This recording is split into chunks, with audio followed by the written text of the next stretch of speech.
Hi, this is Mark Little. I've been asked to do a short video covering two issues specifically. Number one, I've been asked to describe what, in my view, are the required skills and elements for success for a retail financial advisor in this current environment.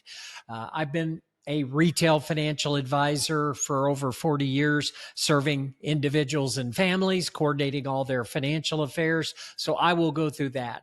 The other issue I'm going to cover is just what we do and how we recommend financial advisors, uh, you know, in essence, train themselves for success in this current tumultuous market where we've got political turmoil, we've got world events are in turmoil, the financial markets are tumultuous to say the least. So what is a financial advisor to do to succeed? Now, I've got 4 slides I'm going to cover. I'm going to start with this one. These are the 3 critical skills required of a retail financial advisor if you're going to be successful. It's lead generation, lead conversion, and client service.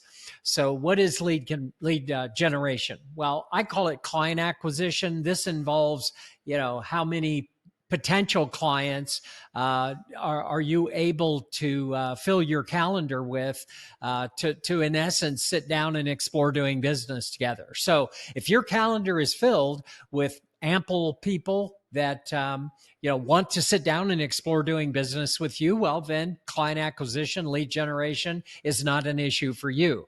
Lead conversion, we call this client conversion. So what is that? Well, let's say you're sitting in front of a potential client exploring doing business, and it becomes apparent that in your interview of them, they actually do fit the profile of the client that you serve best. So client conversion is your skill, your ability to convert a potential ideal client into an actual paying client. So that's client conversion. If you're skilled at that and you have no issues around that, well, then you don't have any issue around client conversion. Finally, client service. We call this exceeding client expectations. So the moment a client hires you, and that's the moment where consideration is passed, where you've been paid. Now, this is a client of yours. You made some promises at the beginning of the relationship to them. So the ongoing expectation is that you will exceed those expectations. That's my definition of client service. If you have clients and you're exceeding all of their expectations, well, then you've got that one nailed. So my point on these 3 skills is, if there's just 1 or 2 that you need to focus on, just focus on those. If you have none of these perfected, if you have not mastered any of these, then start with client acquisition, move in sequence to master client conversion, and then master client service or exceeding client expectations. So what's next? All right. So after the 3 skills, let's talk about, and this looks a little busy, but calm down. I'll walk you through it. These are what, in my view, are the 8 essential elements of an effective client conversion process. So you're sitting down in front of someone, you're exploring doing business together, and what is that process so that you can discover whether they do or don't fit the profile of the client that you serve best. Well, you book the meeting. Now, for me, this is all one meeting. It's what we call the initial client interview. For some of you, it's a multi-meeting process where you're trying to in essence, determine if this is the type of client that you want to work with and to establish whether they fit the profile of the client that you're willing to work with. And if so, how do you convert a potential ideal client into an actual paying client? Well, these are the essential elements in my view. It should be a single meeting and it should be less than 2 hours. It should be a compelling experience, which means that the meeting that you've scheduled as the initial client interview is compelling. That when they walk out of the meeting at the end of it, they go, wow, that was definitely worth the time. And it was compelling emotionally to them. The next thing is it should have a valuable outcome. So So the point of this is you're, in my view, and what's worked for us for all these decades is if the initial client interview is valuable, whether or not the client ends up working with you long term or not. So it's a valuable outcome. We charge for this process, this client conversion process, but whether you charge or don't charge, to be an effective client conversion process, it helps if it's valuable whether or not you work together. Why? Because then if you decide not to work with them, they will leave the meeting thinking this is compelling, this was valuable, and I will refer other people into this client conversion process because it's valuable and compelling. An effective client conversion process should have no ulterior motives. I never enter into this initial client interview with any ulterior business motives. I don't think, oh, this person's a multimillionaire, I'm going to get them as a client. None of that. I literally come in with an open hand, open mind. I'm just trying to establish whether or not this individual is a good fit for the client profile that we have. And I'm trying to create a compelling and valuable experience. No ulterior motives whatsoever. Also, no rapport building. So, that part at the beginning of the meeting, oh, I see you're from Chicago. I love Chicago. Nice weather we're having. And then you talk about sports for 5 minutes. None of that. That for an effective client conversion process, you want to radically differentiate yourself in the marketplace. Get straight to business. Have a professional client conversion process where there's no fat. It's a lean and muscular meeting. And when they sit down, you get right to business. The rules. So there are some ground rules for an effective client conversion process. For me, and you need to establish what those ground rules are up front. For me, it's a professional meeting in my office. In other words, I'm not going to their house. I'm not going to sit at their kitchen table like a life insurance salesman in the 1950s. No, I'm not doing that. It's a meeting in my office. Both spouses must be present. And that's a requirement for me. Why? Because it's a compelling experience. It's a valuable outcome. And my process requires both spouses. Put another way, there is a valuable agenda for each spouse. In other words, if just one spouse showed up, we wouldn't have as good an outcome because the process should and does require both spouses' input. And not to mention that marriage is a team effort. And if you agree with that, which most married people do, then, they should both be there because marriage is a team effort. And the other ground rule is you bring all your financial documents. Why? Because I'm a financial advisor. You're seeking financial advice. What would be the alternative? Of course, you bring all your financial documents. That's how we determine what the issues are and, whether or not we're going to move forward or not. So I've already talked about that the agenda needs to require both spouses. After you've gone through all of this, then you're at the point of being able to assess at that point, and I'm talking about you as the professional, whether this is going to be a good fit or not. And if you determine that what you provide as services are exactly what they're looking for, and they fit the profile of the client that you serve best, which is your ideal client profile, well, that's outcome number one. You meet their profile, they meet your profile, so you invite them into your ideal client community. Now, in our world, if we're training you, you're going to charge your client families between $25,000 and $75,000 per client per year. I charge $45,000, but that's somewhat irrelevant. It's entirely up to you. I just don't think an advisor who's delivering truly comprehensive financial services should be charging any less than $25,000. And we've got advisors that we're working with that charge more than $75,000. So I'm not saying there's a top end. I'm just saying for most advisors, just focus on at least being in that range for now. Okay, so if they do not meet your ideal client profile, what then? Well, let's say they meet your non-ideal client profile. In other words, you've got some sort of minimum standard even for working with anyone. Now, for us, it's that they have $20,000 of non-required funds, and not money that's required for cash reserves either. They have $20,000 of discretionary funds sitting somewhere in one of their accounts. That's a minimum for us. And if they don't meet our ideal client profile, but they do have at least $20,000 sitting around, then they meet my non-ideal client profile. Why 20,000? Well, because outcome number 2 is I will offer not to work with them ongoing, but I will offer to create a comprehensive written lifetime financial strategy for them, an overarching plan. The reason 20,000 is because we charge 20,000 to create this plan.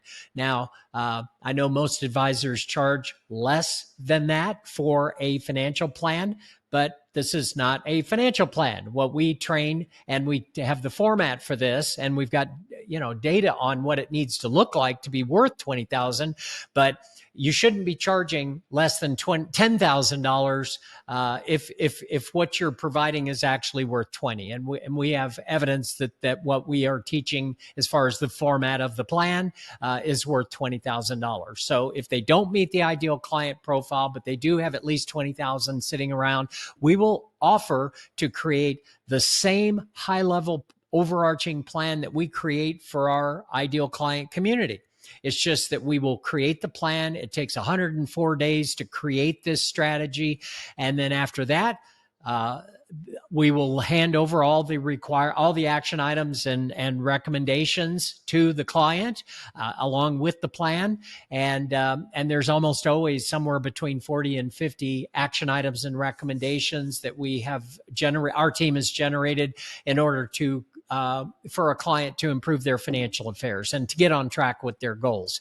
And then number 3 is outcome might be they don't fit either. They don't fit the ideal client profile. They don't fit the non-ideal client profile. So what now? In my case, I've charged $500 for this client conversion process. What do you do in that case? Well, if there's no fit to work in the future, then I do try to point them in the right direction. I try to give them a referral somewhere else. But the main thing is, if they're paying me for this client conversion process, my integrity says that the process needs to be at least worth at or more than what we're charging. So even if we're not able to refer them somewhere, I am confident that this client conversion process exceeds the value of what we're charging. And in our case, we guarantee that a person going through this process will have a breakthrough of clarity over whatever their highest priority significant financial issue is in their mind.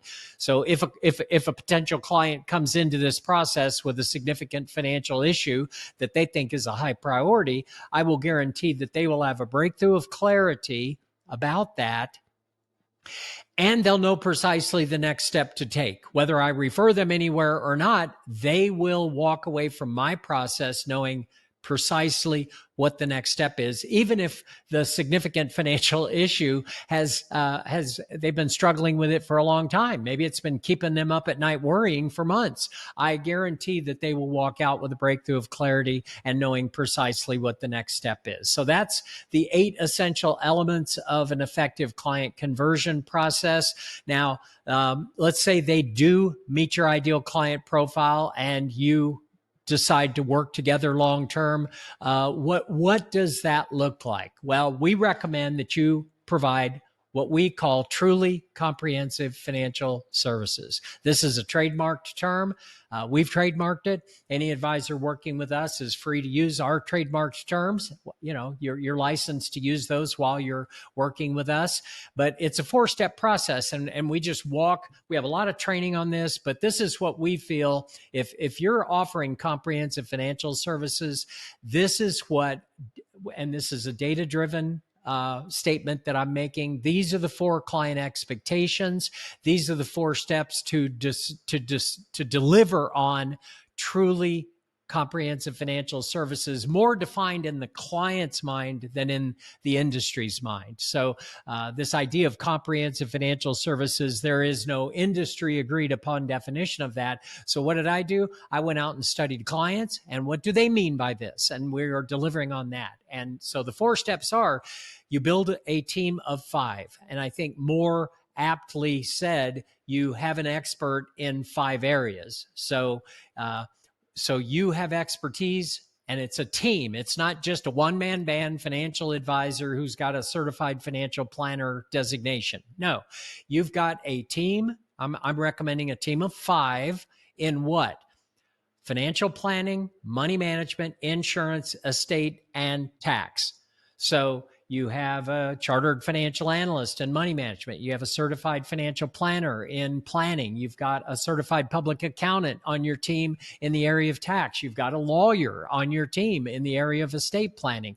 You have a team of 5, and that's the first step in truly comprehensive financial services, is having a team and having expertise in those 5 areas.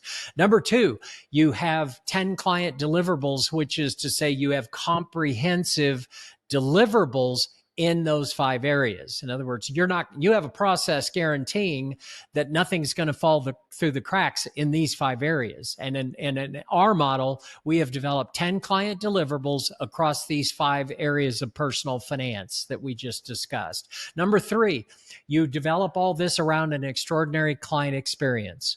We have a documented process called the 3-meeting process, but whatever it is, you need to deliver not just a good client experience, you need to deliver an extraordinary client experience. And that's required in this environment. And then 4th and final, you make a pledge to each and every one of your ideal clients. We call this your advisor pact. And this advisor pact is an acronym, and it covers the 4 client expectations that we've discovered over the last 40 years. This is what clients expect. And if I were to put it another way, these are the 4 things that clients had hoped for, but have long ago given up on, because they literally cannot find any firm at any price to deliver on all 4 of these things. Now, they can find a firm that maybe delivers on 1, possibly 2, but almost never 3, and never, ever all 4. What is the acronym for PACT? It's protection, attention, coordination, and in full transparency to the client. So we have a lot of training on this, so I won't cover it now. But these are the 4 ways to be successful in this industry. And so what's the process that will allow you to take what I've just described, the developing of the 3 skills, having an effective client conversion process, then exceeding client expectations by delivering on truly comprehensive financial services? Well, going back to the client acquisition piece, how do you have an ample number of people who want to sit down with you and explore doing business with you? And it is these 4 essential elements must be in place. You have to have ample people to talk to. If you don't, well, you got to work on that. That's the first place we start with our clients. If you don't have enough people to talk to, we have to fix that. And I developed a way to do all this client acquisition that involves no sales techniques, no sales tactics, no closing techniques, no appointment setting techniques. I am an introvert. Back in the 80s, when it was not popular to be an introvert, I had call reluctance, so I refused to do cold calling or any of that. So I had to invent a client acquisition process that was not uncomfortable to me. So I've developed ways where if you're like me and you're an introvert, you can have ample people to talk to, even if you hate idle chit chat and don't like cold calling or sales techniques or anything like that. There's very comfortable ways to go out and build ample list of people to talk to, and every significant process begins with a list. All right, so now you have ample people. What then? Well, you've got to be interacting with enough people on a weekly basis to make a business out of this. So when I say weekly momentum, I'm saying of the ample people that you've got to talk to, you need to be talking to a minimum of 10 per week. We teach that the target should be 20 non-clients a week that you're rubbing elbows with, you're interacting with them. So let's say more than 10, and the target really should be 20 to achieve a weekly momentum that's required to actually make a business out of your client acquisition process. And the third thing is marketing 101 relationships. How do you establish what I define as marketing 101 relationships? So what's marketing 101? I don't know about you but when I was back in college, marketing 101 was this: how many potential clients in your community know your name and know you exist, know what you do, and know what makes you better than others at what you do? So how many of all the potential, I'm going to say ideal clients in your community, what percentage of them or how many of them know your name, know what you could recite back what you do, and could recite back what makes you above average? And what if I were to tell you this: of all my friends, of all my colleagues, of all my associates, of all my people that I've created relationships in charitable organizations or chamber of commerce, what if I were to tell you, if I've met with an individual at least 4 times, and I'm not talking about for business, I'm talking about just catching up as friends, if they've met with me 4 times, what would you say if I were to guarantee you that if you were to come across them on the street, they would know my name, they would be able to articulate reasonably what I do and what makes me better at what I do? I'm saying everyone that I've met with 4 times, I can guarantee you they will be able to recite all that back to you about me. Can you say the same? So I took marketing 101 seriously. I made it my job to go out into my community and start making sure that my potential ideal clients at least knew who I was, knew what I do, and know what makes me better. Okay. So that's the third essential element of the client acquisition process. And then fourth is, as you're interacting with people, let's say you're meeting with 20 people a week, non-clients, you get out of the office and you meet with 20 people, you can never miss an opportunity. You can never miss an opportunity where they're trying to give you a hint that they've got some significant financial issue. And sometimes it's very oblique. I mean, when you're catching up with a friend, they could say something as subtle as, oh, yeah, my wife and I have been really arguing over financial issues lately.